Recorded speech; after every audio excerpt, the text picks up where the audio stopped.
اور نہ ہماری طرح سپیڈ کی لمٹ رکھتے ہیں. آپ جانتے ہیں کہ روشنی کی رفتار 1,86,000 میل فی سیکنڈ ہے، تو اس لیے وہ آسمانوں تک چلے جاتے تھے. لیکن یہاں جو فرمایا کہ اب جو کچھ قریب جانے کی کوشش کرتے ہیں اور سن گن لینے کی کوشش کرتے ہیں، تو فرمایا کہ اللہ تعالیٰ ان کو رجوماً للشیاطین ہے کہ شہاب ثاقب ان کو مار کے بھگا دیے جاتے ہیں. اور یہاں اس صورت میں جہنم میں جانے والوں کا مکالمہ ہوگا جو نگران فرشتوں سے. وہ کہیں گے کلما القی فیہا فوج سألہم خزنتہا الم یأتکم نذیر. تو فرشتے جب ان لوگوں کو جہنم میں جھونکیں گے تو پوچھیں گے خدا کی بتو تمہارے پاس کوئی پیغمبر نہیں آیا تھا جس تو تمہیں آ کے ڈراتا، کہ جس نے ڈرایا ہو تمہیں؟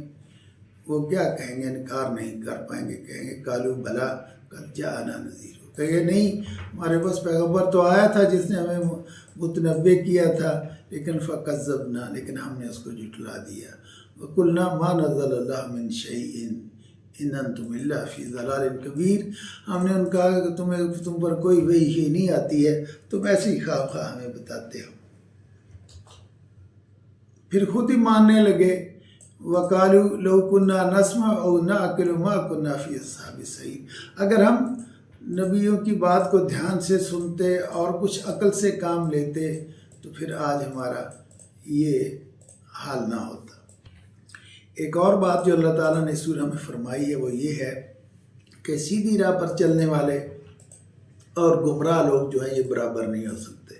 اللہ تعالیٰ نے فرمایا آیت 22 میں افمن یمشی مکبن علی وجہہ اہدی امن یمشی سویا علی صراط مستقیم. یعنی جو شخص اوندے منہ چل رہا ہے، اسے کچھ نظر نہیں آ رہا ہے، وہ منزل تک زیادہ پہنچے گا یا وہ شخص جو سیدھے رستے پر چل رہا ہو؟ ظاہر ہے جو سیدھے رستے پر چل رہا ہے وہی منزل تک پہنچے گا، اور جو اندھوں کی طرح چل رہا ہے منہ اٹھائے تو وہ کیا منزل پر پہنچے گا. اس کے بعد سورۃ القلم ہے جس کے بارے میں نبی کریم صلی اللہ علیہ وسلم کے اخلاق اور مناقب بیان کیے گئے ہیں. اور حضرت عائشہ رضی اللہ تعالیٰ عنہ سے پوچھا گیا کہ آپ کے اخلاق کیسے تھے، تو آپ نے کہا آپ قرآن نہیں پڑھتے. کان خلقہ القرآن. یعنی قرآن میں جو اخلاق بتائے گئے ہیں آپ صلی اللہ علیہ وسلم اس کی مجسم تصویر تھے. یعنی جتنے اخلاق قرآن مجید میں بتائے گئے ہیں وہ آپ صلی اللہ علیہ وسلم کی ذات مبارک میں جمع ہے. اچھا، اس میں جو القلم کہا گیا ہے تو اس میں گویا کہ یہ استعارہ ہے علم کا. تو جتنا علم پہلوں نے حاصل کیا ہے وہ قلم کے ذریعے ہی حاصل کیا ہے، اور جتنا علم ہم تک پہنچا ہے ہمارے اسلاف کی کتابیں اور ان کے کام اور ہمارے اماموں کے اور بزرگوں کے جتنے کام ہم تک پہنچے، اور خود قرآن ہم تک جو پہنچا ہے، معاف کیجیے گا قرآن بھی اسی لیے پہنچا ہے کہ حضرت بزرگوں نے، حضرت ابوبکر رضی اللہ تعالیٰ عنہ نے حضرت عمر کے کہنے پر قرآن مجید کا ایک نسخہ مدون کر کے حضرت حفصہ کے پاس رکھوا دیا تھا، ام المومنین کے پاس. بعد میں حضرت عثمان نے وہی نسخہ لے کے اور اسے کرشی قراءت کے مطابق مدون کر کے تو سارے مسلم علاقوں میں پھیلا دیے تھے، اور وہی قرآن آج تک ہمارے پاس محفوظ چلا رہا ہے. تو مطلب یہ ہے کہ یہ قلم سے جو لکھنا ہے گویا کہ یہ علم کے ابلاغ کا اور علم کی اشاعت کا بہت بڑا ذریعہ ہے. اچھا، اس صورت میں ایک باغ والے کا قصہ بھی ذکر ہوا ہے. کوئی ایک شخص تھا، نیک تھا، اور وہ اپنے باغ کے جو پھل اسے ملتے تھے اس میں وہ غریب و مسکینوں کا بھی حق رکھتا تھا، اور اللہ نے اسے اس مال میں، اس باغ میں بہت برکت دے رکھی تھی. تو جب نئی اولاد، نئی پود آئی تو انہوں نے کہا ہمارا باپ تو ایسا ہی سیدھا سادہ تھا، آدھے تو وہ لوگوں میں غریبوں میں تقسیم کرتے تھے، اس کی کیا ضرورت ہے، یہ سارا ہمارے پاس آیا، ہم آرام سے کھل کھیل کے کھائیں گے. تو انہوں نے یہ ارادہ کیا کہ آج ہم جائیں گے اور کچھ غریبوں کو بالکل نہیں دیں گے. تو جب صبح جا کے وہاں دیکھا تو میدان چٹیل پڑا تھا اور باغ کا نام و نشان نہ تھا. تو اللہ تعالیٰ نے اسے یہ بتایا کہ جو اللہ کی راہ میں خرچ کرتا ہے اللہ اسے جو زکوٰۃ دیتا ہے، صدقے دیتا ہے، اللہ تعالیٰ اس میں برکت فرماتا ہے اس کے رزق میں۔ اور جو لوگ یہ نیت کریں کہ ہم نے کسی غریب مسکین کو کچھ نہیں دینا، کوئی زکوٰۃ نہیں دینی، کوئی صدقہ نہیں دینا، تو ظاہر ہے پھر وہ اللہ کی برکت سے محروم ہے۔ اچھا، اس میں ایک لفظ استعمال ہوا ہے کشف الساق، کہ پنڈلی اس دن اٹھائی ننگی کی جائے گی۔ تو اب ہم اس پوزیشن میں نہیں ہیں کہ اللہ تعالیٰ کی اس فرمان کا صحیح مطلب سمجھ سکیں۔ یہ آیت جو ہے متشابہات میں سے ہے۔ البتہ علماء نے اسے یہ بھی سمجھا ہے کہ اس سے مراد قیامت کے شدائد اور ہولناکیاں ہیں۔ سورہ القلم کی آیت 42 ہے، یوم یکشف عن ساق ویدعون الی السجود فلا یستطیعون، کہ اس دن قیامت میں دنیا میں وہ سجدے کرتے نہیں تھے، اور آخرت میں جب ان کو سجدہ کرنے کے لیے کہا جائے گا تو وہ سجدہ کر نہیں سکیں گے، انہیں اللہ تعالیٰ اس کی توفیق نہیں دے گا۔ آگے سورہ الحاقہ ہے۔ الحاقہ کے لفظی معنی ہے وہ چیز جو ہو کر رہے گی۔ یہاں اس سے مقصود قیامت ہے کہ قیامت نے آنا ہی آنا ہے، کوئی اس کو روک نہیں سکتا۔ اور فرمایا کہ اس دن 2 سور پھونکے جائیں گے۔ حضرت اسرافیل جب پہلا سور پھونکیں گے تو اسے ایک ہولناک آواز پیدا ہوگی، آسمان کے ٹکڑے ہو جائیں گے، اور زمین جو ہے، پہاڑ جو ہیں وہ روئی کی طرح اڑنے لگیں گے، اور ہر چیز الٹ پلٹ ہو رہ جائے گی۔ تو فرمایا اس دن لوگوں کے پھر اعمال نامے ان کے ہاتھوں میں دیے جائیں گے۔ جو نیک لوگ ہیں ان کے دائیں ہاتھ میں اعمال دیے جائیں گے، اور جو بائیں ہاتھ والوں کے جو پیچھے جن کو جو گناہگار ہیں ان کے اعمال نامہ دیا جائے گا۔ اور جو بائیں ہاتھ والے ہوں گے اور انہوں نے ساری زندگی برے کام کیے ہوں گے، اللہ کے احکام کی نافرمانیاں کی ہوں گی، تو اللہ تعالیٰ فرشتوں کو حکم دے گا کہ ان کے گلے میں توق ڈالو، ان کو کھینچتے ہوئے جہنم میں جا کر پھینک دو، اور وہاں 70 گز لمبی زنجیروں میں ان کو جکڑ دو۔ اللہ تعالیٰ ہمیں اس صورتحال سے بچائے۔ اس صورت کی آخری آیت ہے فَسَبِّحْ بِاسْمِ رَبِّكَ الْعَظِيمِ، اور جب یہ آیت نازل ہوئی تو نبی کریم صلی اللہ علیہ وسلم نے فرمایا کہ اسے تم اپنی نماز کی رکوع میں پڑھا کرو، سبحان ربی العظیم۔ اور جب آیت سبح اسم ربک الاعلیٰ نازل ہوئی تو آپ صلی اللہ علیہ وسلم نے فرمایا کہ نماز کے سجدے میں یہ پڑھا کرو، سبحان ربی الاعلیٰ۔ تو یہ گویا کہ نماز میں یہ جو ہم پڑھتے ہیں اور اللہ تعالیٰ کی تسبیح بیان کرتے ہیں، وہ قرآن کے الفاظ ہیں جو پہلے ذکر ہو چکے۔ اس کے بعد سورۃ المعارج ہے۔ معارج جمع ہے معراج کی، اور اس کے لفظی معنی ہیں درجات، زینہ، سیڑھیاں، لیکن یہاں اس سے مراد ہے آسمان کا تہ بتہ ہونا جو ایک کے اوپر ایک ہے۔ تو فرمایا چونکہ فرشتے اس پر جاتے رہتے ہیں اور آتے رہتے ہیں، اس لیے اسے معارج کہا گیا ہے۔ تو ایک مکہ میں کافر تھا نضر بن حارث، تو وہ بدبخت جب یہ آیتیں سنتا تھا کہ نبی فرماتا ہے کہ تم اللہ کے سیدھے راستے پر چلو، ورنہ قیامت کا ایک دن آئے گا جس میں تمہیں سب کچھ بھگتنا پڑے گا۔ تو وہ کہتا ہے یار جس عذاب سے ڈراتے ہو لے کیوں نہیں آتے؟ تو اللہ تعالیٰ نے فرمایا کہ ڈرو اس دن سے، اس وقت سے۔ فرمایا وہ ایک دن ہوگا لیکن 50,000 سال کے برابر ہو۔ تو مومنین جو تھے، مسلمان جو تھے، وہ ڈر گئے یہ بات سن کے، اور چونکہ وہ دن بڑا سخت ہوگا، جزا اور فضا کا ہوگا۔ ہمارے ہاں جو چیزیں مشہور ہیں، بعض چیزیں حدیث سے آتی ہیں کہ قرآن سورج سوانحے پر آ جائے گا اور لوگ پسینے میں ڈوبے ہوں گے، کوئی کمر تک، کوئی سینے تک، اور کوئی گردن تک۔ تو مطلب بڑا سخت وقت ہوگا، پانی ملے گا نہیں، اور سخت گرمی ہوگی، اور ایک پینک کا سما ہوگا۔ تو صحابہ نے پوچھا یا رسول اللہ تو پھر ہمارا کیسے گزارا ہوگا اگر وہ دن 50,000 سال کے برابر ہوگا جو ہم دنیا میں حساب کرتے ہیں؟ تو نبی کریم صلی اللہ علیہ وسلم نے فرمایا نہیں، مومنوں کے لیے مختصر وقت ہوگا، وہ ایسے ہی پڑھیں گے جیسے ہم عصر کی نماز پڑھ کے آئے اور مغرب کی پڑھنے جانا ہے۔ تو مومنوں کے لیے وہ دن مختصر لگے گا ان کو، لیکن جو کفار ہیں وہ سب اس میں ان کو اس سب عذابوں سے گزرنا پڑے گا۔ اس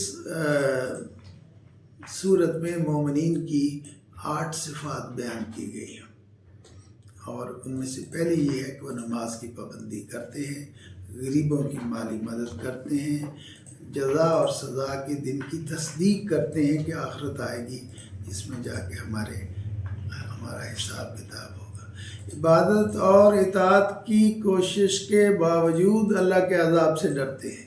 یہ ہے جسے ہم کہتے ہیں خشیت، یعنی ہم اپنی مقدور بھر کوشش کرتے ہیں، لیکن ظاہر ہے یہ ہماری کوشش جو ہے وہ ضروری نہیں کہ اللہ کے ہاں قابل قبول ہو، یا اس کی کوالٹی اتنی اچھی ہو کہ اللہ تعالیٰ کو پسند آ جائے۔ اس لیے ہمیں اپنی سی ایک کوشش دینی احکام پر عمل کرنے کے باوجود ہم یقین سے نہیں کہہ سکتے کہ ہم نے اللہ کا حق ادا کر دیا۔ تو قرآن مجید میں بار بار لفظ حق کا تقاتے، یعنی جس کا جتنا حق ہے اس کا وہ حق پورا کرو۔ تو چونکہ مسلمان جو ہے وہ کوشش تو کرتا ہے لیکن اسے یہ یقین نہیں ہوتا، اس لیے اللہ تعالیٰ نے فرمایا کہ جو مسلمان ہیں وہ جزا اور سزا کے دن کی تصدیق کرتے ہیں اور عبادت اور اطاعت کرنے کے باوجود اللہ کے عذاب سے ڈرتے رہتے ہیں اور اس سے معافی مانگتے ہیں۔ جو فرمایا 5ویں صفت مومنوں کی یہ ہے کہ وہ زنا اور جنسی غلاظت سے بچتے ہیں اور حلال پر اکتفا کرتے ہیں، بھنورے بن کر نہیں رہتے کہ جہاں سے چاہے ملے وہ ہر جگہ سے رس چوسنے کی کوشش کی جائے، حلال پر اکتفا کرتے ہیں اور اسی پر اللہ تعالیٰ ان کو اجر عنایت فرمائیں گے۔ فرمایا وہ امانت دار ہیں، امانت میں خیانت نہیں کرتے اور جو وعدہ کرے اسے بھی پورا کرتے ہیں۔ پھر فرمایا کہ مومن وہ ہیں جو حق کی گواہی دیتے ہیں اور جھوٹ نہیں بولتے، جھوٹی گواہیاں جا کے نہیں دیتے۔ پھر فرمایا نماز اپنے وقت میں ادا کرتے ہیں۔ یہ بہت ضروری ہے کہ اللہ تعالیٰ نے نماز جو ہے وہ مقرر وقت پر قائم کی ہے، حکم دیا ہے کہ اس وقت کے دوران پڑھنی۔ تو اگر آپ کہیں کہ میں شام کو جا کے کٹھی پڑھ لوں گا، یہ نہیں، نماز جو ہے اپنے وقت پر ادا کرنی چاہیے۔ تو یہ 8 صفات جو ہیں اللہ تعالیٰ نے صورت میں مومنوں کے لیے بنائی ہیں۔ اللہ تعالیٰ سے ہمیں دعا کرنی چاہیے اور ہمیں کوشش کرنی چاہیے کہ یہ ساری صفات جو ہیں یہ ہمارے اندر ہوں۔ ایک اور بات جو اللہ تعالیٰ نے اس صورت میں فرمائی ہے وہ یہ ہے کہ اگر تم غفلت سے کام لوگے، تساہل سے کام لوگے اور اللہ تعالیٰ کی عبادت اور اطاعت کا حق ادا نہیں کریں گے تو اللہ تمہارے بجائے دوسری قوم کو پیدا کر دے گا جو یہ کام اچھے طریقے سے کریں گے۔ آج بھی ہم دیکھتے ہیں کہ ہم جو نسلی مسلمان ہیں وہ بہت سے کوتاہیوں میں مبتلا ہوتے ہیں، اور جو نو مسلم ہوتے ہیں وہ بڑے جوش اور جذبے سے اللہ کے دین کی اور اللہ کے احکام پر عمل کرتے ہیں۔ تو ہمیں بھی اللہ تعالیٰ کے احکام پر جوش اور جذبے سے ہی عمل کرنا چاہیے اور غفلت اور تساہل سے کام نہیں لینا چاہیے۔ اس کے بعد اللہ تعالیٰ نے سورہ نوح نازل فرمائی ہے۔ اچھا، بعض آیات ایسی ہیں کہ بعض صورتیں ایسی ہیں کہ جن میں اسی ایک واقعے کو تفصیل سے بیان کیا جاتا ہے، جیسا کہ حضرت یوسف کا قصہ ہے پوری صورت میں، اور یہاں حضرت نوح علیہ السلام کے بارے میں یہ جو صورت ہے اس کا نام نوح ہے، اور یہ اس ساری میں حضرت نوح علیہ السلام ہی کے واقعات بیان ہوئے ہیں۔ یہاں یہ بات یاد رکھیے کہ اگرچہ حضرت آدم بھی اللہ کے پیغمبر تھے اور ان کے بعد بھی آنے والے بہت سے نبی آئے، لیکن نبی اور رسول میں فرق کرتے ہیں ہم۔ نبی وہ ہے جو اللہ کی طرف سے لوگوں کی رہنمائی کے لیے مبعوث کیا جاتا ہے، اور رسول وہ ہے جس کو نئی شریعت بھی دی جاتی ہے۔ تو یہ فرق ہوتا ہے نبی اور رسول میں کہ رسول جو ہے وہ صاحب شریعت ہوتا ہے اور نبی جو ہوتا ہے وہ ضروری نہیں کہ وہ صاحب شریعت ہو۔ تو آپ جانتے ہیں کہ حضرت نوح علیہ السلام وہ پیغمبر ہے جنہوں نے سارے پیغمبروں سے زیادہ محنت کی ہے اللہ تعالیٰ کے دین کی اشاعت کے لیے، اور انہوں نے 950 سال تبلیغ کی ہے، اور اس کے باوجود بھی جو لوگ ان کے ہاں مسلمان ہوئے ہیں کوئی ان کی تعداد 40 بتاتا ہے اور کوئی ان کی تعداد 80 بتاتا ہے. تو آپ تصور کیجئے کہ ایک آدمی 950 سال محنت کرے اور اس کے نتیجے میں 40 یا 80 آدمی مسلمان ہوں، تو یہ کتنا تھوڑا نتیجہ ہے اور بظاہر اتنی پریشانی کی بات لگتی ہے. لیکن اللہ تعالیٰ نے استقامت عطا فرمائی حضرت نوح علیہ السلام کو، اور وہ ساری عمر لگے رہے. تو اس کا مطلب یہ ہے کہ پیغمبر کے کامیاب ہونے کی یہ کوئی گارنٹی نہیں ہے، یا یہ کوئی صورت نہیں ہے کہ لازمی پیغمبر کو دنیا ساری مان لے اور وہ بادشاہ بن جائیں اور دنیا کی ہر نعمت ان کو حاصل ہو جائے. ایسا نہیں ہے. حضرت نوح علیہ السلام نے 950 سال محنت کی تو صرف چند گنتی کے چند آدمی مسلمان ہوئے. تو پیغمبر ہر صورت میں کامیاب ہوتے ہیں. پیغمبر کا بنیادی کام ہوتا ہے اللہ تعالیٰ کا پیغام بندوں تک پہنچا دینا. تو حضرت نوح علیہ السلام نے ساری عمر لگائی اور اپنا پیغام جو تھا اللہ تعالیٰ کا وہ دوسروں تک پہنچا دی. حضرت ایک اور بات جو اللہ تعالیٰ نے فرمائی، حضرت نوح علیہ السلام نے اللہ تعالیٰ کی ہدایت پر جو اپنی قوم کو بات کی کہ میں صرف آخرت کی بات ہی نہیں کر رہا کہ اگر تم مسلمان بنو گے تو آخرت میں تمہیں کامیابی ملے گی، میں کہتا ہوں تمہیں دنیا میں بھی خوشحالی نصیب ہوگی. چنانچہ وہ الفاظ دیکھیے جو نوح میں سورہ 10-13 میں بیان ہوئے، فَقُلْتُ اسْتَغْفِرُوا رَبَّكُمْ، میں کہتا ہوں کہ اللہ سے استغفار کرو، اِنَّهُ كَانَ غَفَّارًا، وہ تمہارے گناہ بخش دے گا.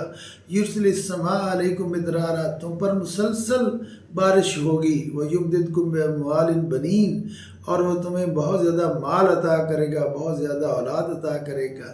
وَيَجْعَلْ لَكُمْ جَنَّاتٍ وَيَجْعَلْ لَكُمْ أَنْهَارًا، اور تمہارے لیے جنت میں تمہیں آخرت میں داخل کرے گا جس میں نہریں بہتی ہوں گی. مَالَكُمْ لَا تَرْجُونَ لِلَّهِ وَقَارًا. تو تمہیں اچھا، سورہ نوح سے ہم کچھ بعض نتائج حاصل کر سکتے ہیں. ایک تو یہ کہ رسول کی ذمہ داری حق پہنچا دینا ہے، وہ کسی کو زبردستی مسلمان نہیں کر سکتا. ورنہ حضرت نے 950 سال کی تو ظاہر ہے ایمان لانے والوں کی تعداد زیادہ ہونا چاہیے تھی، لیکن پیغمبر کے بس میں نہیں ہے. دائی حق ساری زندگی اشاعت دین میں لگا رہے اور لوگ نہ مانے تو بھی وہ کامیاب ہے. اعتبار تعداد کی قلت و کثرت پر نہیں. اگر حضرت نوح کی 950 سالہ دعوت کے باوجود صرف 80 افراد مسلمان ہوئے تو یہ ان کی کامیابی ہے، ناکامی نہیں ہے. حق کا انکار وہی کرتے ہیں جو دنیاوی آسائشوں کے عادی ہوں، جاہ و مال کے حریص ہوں اور خواہشات نفس کے غلام ہوں. بھلے لوگ نہیں ہوتے، سلیم الفطرت لوگ نہیں ہوتے. دائی مخاطبین کے لیے ہمدردی اور دل سوزی رکھتا ہے. تو آپ دیکھیے نا، آپ تھکے نہیں ہیں 950 سال تک دعوت کا کام کر کے. اور پھر اتمام حجت ہو گئی تو پھر انہوں نے بد دعا کی. اس سے پہلے انہوں نے بد دعا بھی نہیں کی، برداشت کرتے رہے، صبر سے کام رہے.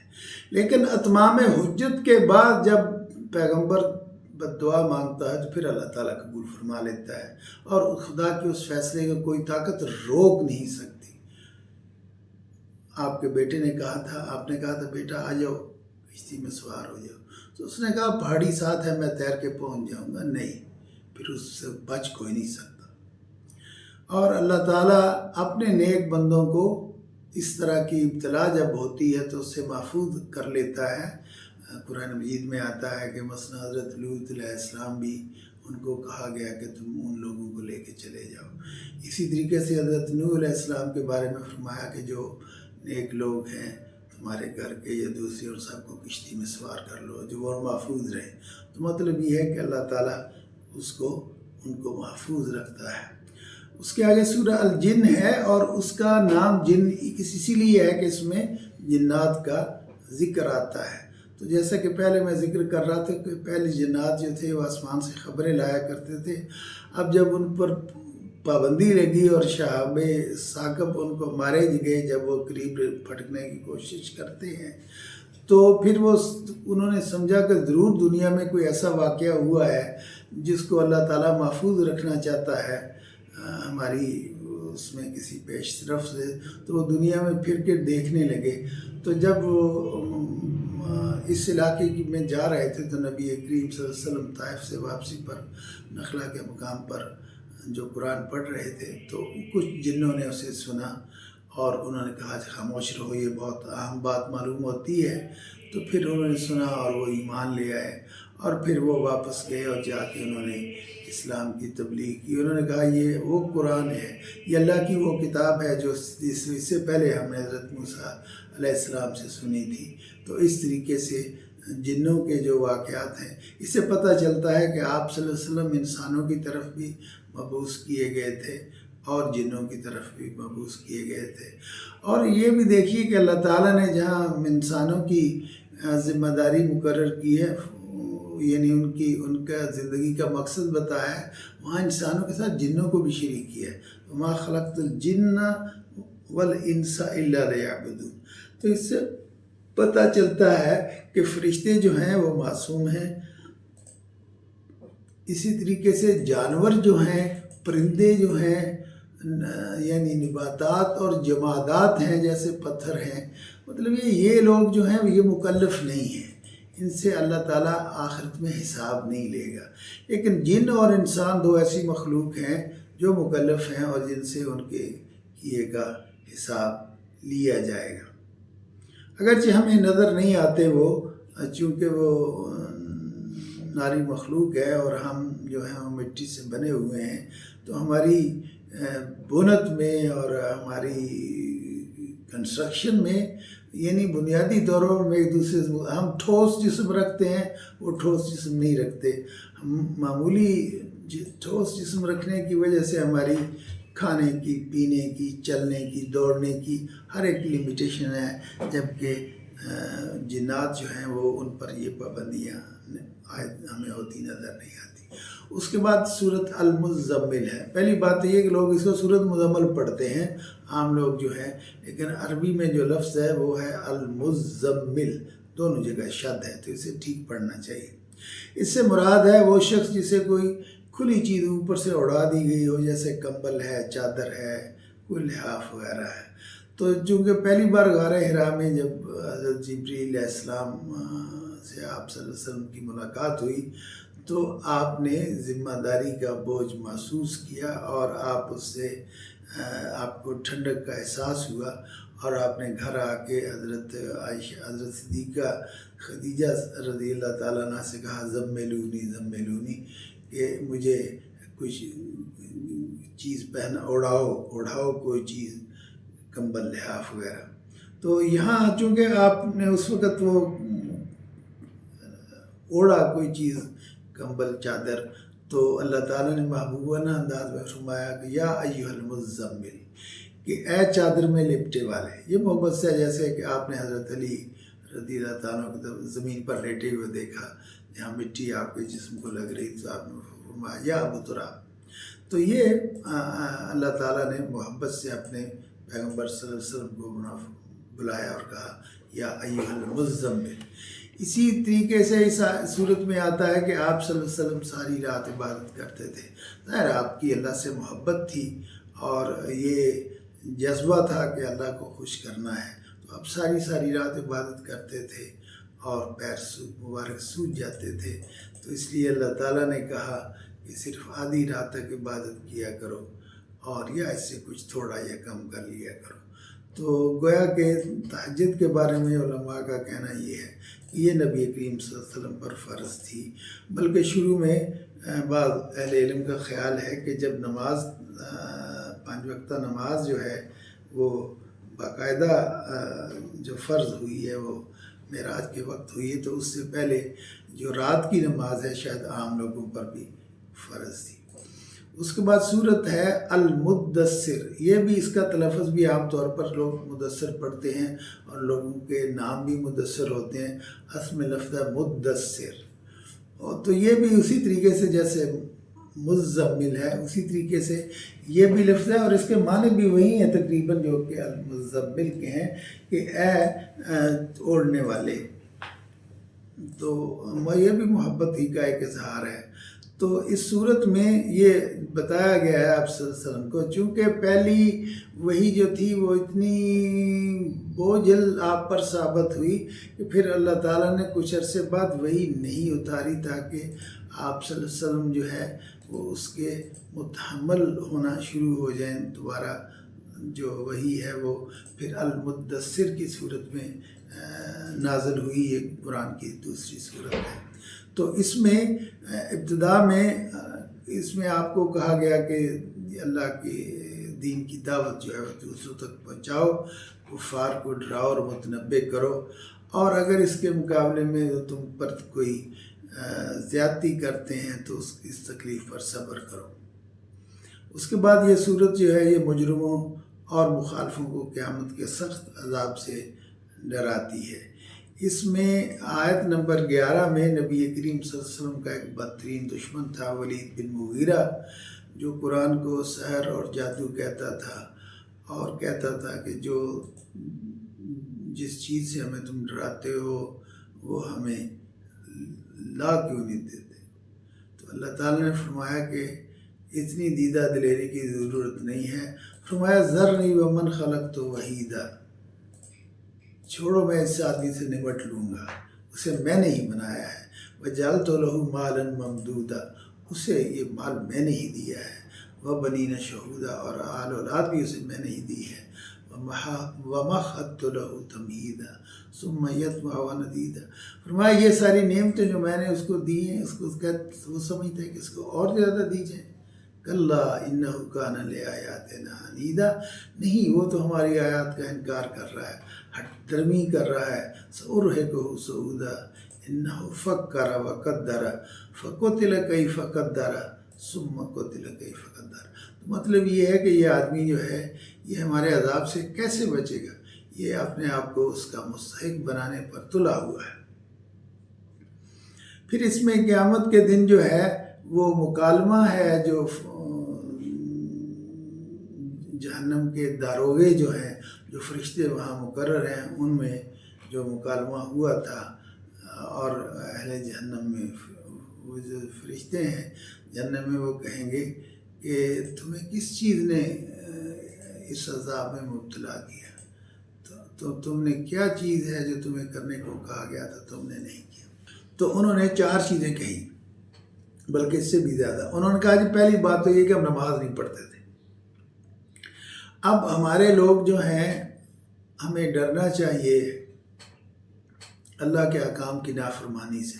پاکستان میں نمازیوں کی ایک اندازاً یہ ہے کہ 8-9% لوگ نماز پڑھتے ہیں۔ یہ بہت بری بات ہے، بہت ہلاکت میں ڈالنے والی بات ہے۔ نماز جیسا فرض میں کہتا ہوں کس مسلمان کو نہیں پتا، خواہ وہ چٹا ان پڑھ ہی کیوں نہ ہو، چٹا ان پڑھ ہی کیوں نہ ہو، اسے بھی پتا ہے کہ نماز فرض ہے۔ تو یہ ہماری بدبختی ہے کہ ہم یہ جاننے کے باوجود کہ اللہ نے ہم پر نماز فرض کی ہے، ہم نماز نہیں پڑھتے۔ دیدہ دلیری ہے، ڈٹائی ہے۔ تو فرمایا کہ جہنم میں جانے والے کہیں گے کہ ہم نماز نہیں پڑھتے تھے، ہم مسکینوں کو کھانا نہیں کھلاتے تھے، اور ہم اہل علم سے کج بحثی کرتے تھے، گمراہی کی حمایت کرتے تھے، اور ہم قیامت کا انکار کرتے تھے۔ کوئی آخرت نہیں آئے گی، آئی بھی تو جیسے ہم دنیا میں کھاتے ہیں، پیتے ہیں، عیش کرتے ہیں، ہمیں ہر طرح کی سہولت حاصل ہے، آخرت میں بھی ایسا ہی ہو۔ تو یہ 4 جو وہ قباحتیں ہیں، وہ کمزوریاں کوتاہیاں ہیں جو مسلمان جہنم میں جاتے ہوئے بیان کریں گے۔ اس کے بعد سورہ القیامہ کا ذکر ہے، اور اس کی وجہ تسمیہ، اس کو قیامت کہنے کی وجہ یہ ہے کہ اس کے شروع ہی یہاں سے ہوتی ہے، لا اقسم بیوم القیامت ہے۔ تو اس بنا پر اس کا نام سورہ القیامہ پڑ گیا۔ اس میں اللہ تعالیٰ نے 2 چیزوں کی قسم کھائی ہے، فرمایا لا اقسم بیوم القیامہ، تو 2 چیزوں کی قسم کھائی ہے۔ ایک یہ کہ قیامت کے دن کی، کہ اس دن یہ دن لازماً آ کر رہے گا، یہ حتمی طور پر وقوع پذیر ہوگا، اور دوسرے نفس لوامہ کی، کہ اگر آدمی کی فطرت اور اس کا اندرونی ضمیر صحیح ہو تو خود انسان جو ہے وہ اس کا نفس جو ہے وہ دنیا میں اس کو برائی پر ٹوکتا ہے اور کوتاہی پر اسے ملامت کرتا ہے۔ تو یہاں سے ہمیں پتہ چلتا ہے کہ قرآن کریم میں نفس کی 3 حالتیں بیان کی گئی ہیں۔ مطمئنہ وہ ہے جو اللہ کی عبادت اور فرما برداری پر مائل ہو، اس کو نیکی کر کے خوشی ہوتی ہو۔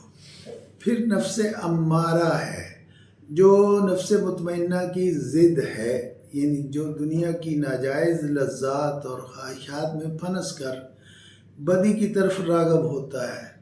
شریعت کی پیروی اس کو وحشت ہوتی ہے اور وہ اس کی پابندیوں سے گھبراتا ہے، بھاگتا ہے، اور یہ نفس جو ہے یہ انسان کو برائی کا حکم دیتا ہے۔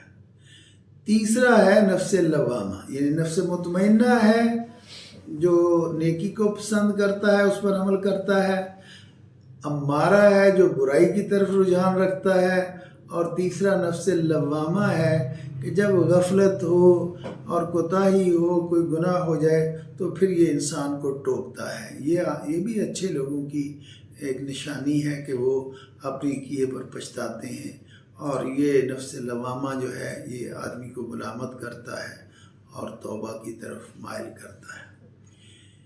اچھا، یہاں جو لوگ کہتے تھے کہ دیکھیے انسان جو ہے وہ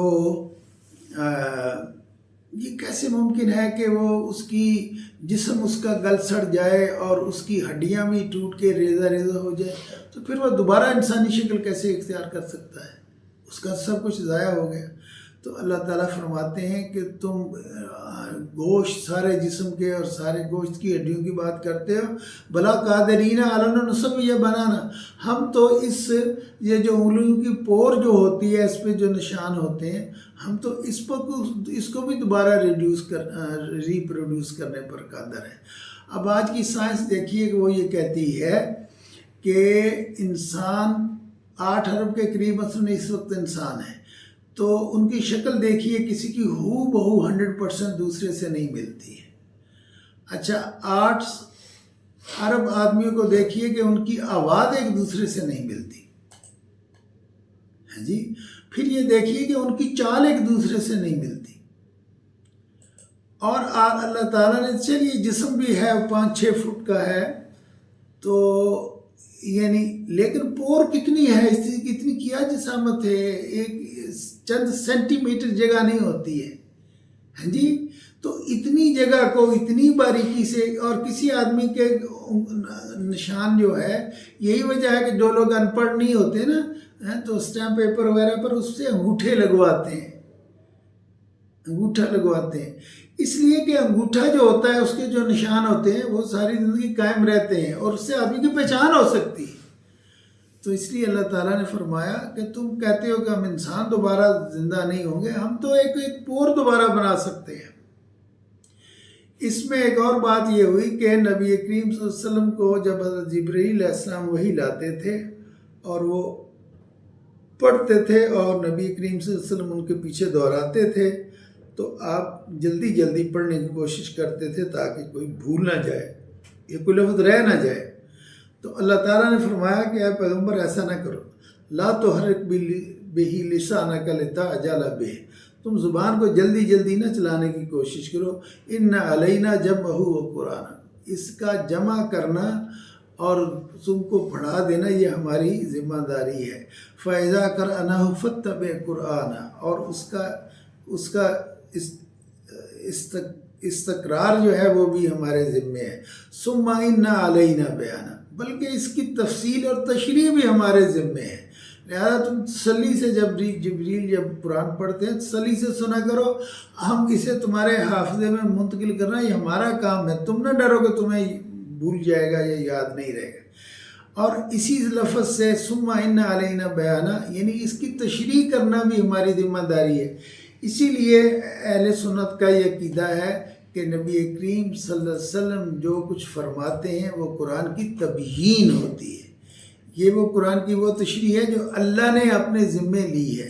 اس لیے وما ینطق عن الهوى ان هو الا وحی یوحی، کہ یہ پیغمبر کوئی بات اپنی طرف سے نہیں کہتا ہے، بلکہ پیغمبر جو کچھ بھی کہتا ہے اللہ تعالیٰ کی طرف سے کہتا ہے۔ اس سے یہ بھی ثابت ہوتا ہے کہ قرآن کریم کی جو تفسیر نبی کریم صلی اللہ علیہ وسلم نے کی ہے وہ حتمی طور پر صحیح ہے، وہ یقینی طور پر صحیح ہے، اور کسی جو مسلمان اس کے باوجود اس تفسیر کو نہیں مانتا ہے جو نبی کریم صلی اللہ علیہ وسلم نے کی ہے قرآن کی، وہ بدبخت ہے، وہ گمراہ ہے۔ جو یہ کہتا ہے کہ نبی کریم صلی اللہ علیہ وسلم نے قرآن کی جو تشریح کی ہے وہ ٹھیک نہیں ہے لغت کی روح سے، جیسے غامدی صاحب کہتے ہیں زانی کی سزا 100 کوڑے اللہ تعالیٰ نے بیان کی، نبی کریم صلی اللہ علیہ وسلم نے فرمایا یہ صرف غیر شادی شدہ کی سزا ہے۔ غامدی صاحب کہتے ہیں جی یہ تو لغت سے ثابت ہی نہیں ہوتا۔ اب یہ بدبختی ہے، اللہ نے بیان جو ہے ثم ان علینا بیانہ، یعنی اس کی تشریح کرنا ہماری ذمہ داری ہے۔ تو پیغمبر جب نبی کریم صلی اللہ علیہ وسلم قرآن کی تشریح کرتے ہیں تو اپنے پاس سے نہیں کرتے، وہ چیزیں اللہ تعالیٰ آپ کو القاء کرتا ہے۔ تو اللہ کے نبی نے فرمایا کہ شادی شدہ کے لیے رجم ہے، اور کوڑے جو ہیں 100 کوڑے وہ غیر شادی شدہ کے لیے۔ اس کے بعد کسی کی مجال نہیں ہے کہ کوئی آدمی ان حدیثوں کو ٹھکرا دے اور کہہ دے کہ نہیں یہ تو آپ نے تشریح کی ہے جو قرآن کے مطابق نہیں ہے۔ بھئی ایسی کوئی حدیث جو صحیح حدیث ہو وہ قرآن کے خلاف ہو ہی نہیں سکتی، کیسے ہو سکتی ہے؟ نبی کریم صلی اللہ علیہ وسلم کوئی بات ایسی کیسے کر سکتے ہیں جو قرآن کے خلاف ہو؟ تو اس لیے یہ جہالت ہے۔ اور اس کے بعد اللہ تعالیٰ نے یہ فرمایا کہ آخرت میں انسانوں کے 2 گروپ ہوں گے، ایک نیک لوگوں کے اور دوسرا بروں کا۔ سعداء کا عربی میں کہتے ہیں خوش بخت کو، اور اشقیاء کا شقی القلب، یعنی جن کا دل سخت ہو۔ تو فرمایا کہ جو نیکوکار ہیں، جو سعداء ہوں گے، ان کے چہرے روشن ہوں گے اور وہ جنت میں جائیں گے، اور جو اشقیاء ہیں، جو شقی القلب ہیں، ان کے چہرے سیاہ ہوں گے، بد رونق ہوں گے، اور وہ ان کا ٹھکانہ جہنم ہوگا۔ ایک اور بات اللہ تعالیٰ نے یہاں اس صورت میں فرمائی ہے، وہی ہے وجوہ یومئذ ناظرہ، کہ اس دن کچھ لوگوں کے چہرے تازہ ہوں گے اور وہ اللہ کو دیکھ رہے ہوں گے۔ اور اس سے پتہ چلتا ہے کہ قیامت کے دن سب جو لوگ مسلمان جو ہوں گے، جو مومن ہوں گے، وہ اللہ تعالیٰ کو دیکھیں گے۔ سورہ المرسلات میں اس کا مرکزی مضمون قیامت اور آخرت ہے، اور قسم کے ساتھ اللہ تعالیٰ نے فرمایا کہ قیامت ضرور واقع ہوگی، جبکہ سب سے پہلے دنیا و ما فیہا نیست و نابود ہو جائیں گے، اور پھر حساب اور کتاب کے لیے دوبارہ زندہ کیے جائیں گے۔ جو لوگ اللہ کو جھٹلائیں گے، اس کے رسولوں کی تکذیب کریں گے، وہ جہنم میں داخل ہوں گے اور ہر طرح کا عذاب اور دکھ برداشت کریں گے، جبکہ مومنین جو ہیں وہ سرسبز باغات میں ہوں گے، خوشگوار چشمے نہریں بہتی ہوں گی، اور وہ راحت اور لطف اٹھائیں گے، اور جو چیز چاہیں گے ان کو ملے گی۔ اللہ تعالیٰ سے دعا ہے کہ وہ ہمیں قرآن حکیم کو پڑھنے، اسے سمجھنے، اس پر عمل کرنے کی توفیق عطا فرمائے۔ وآخر دعوانا الحمدللہ رب العالمین۔ میں نے آخری 3 صورتیں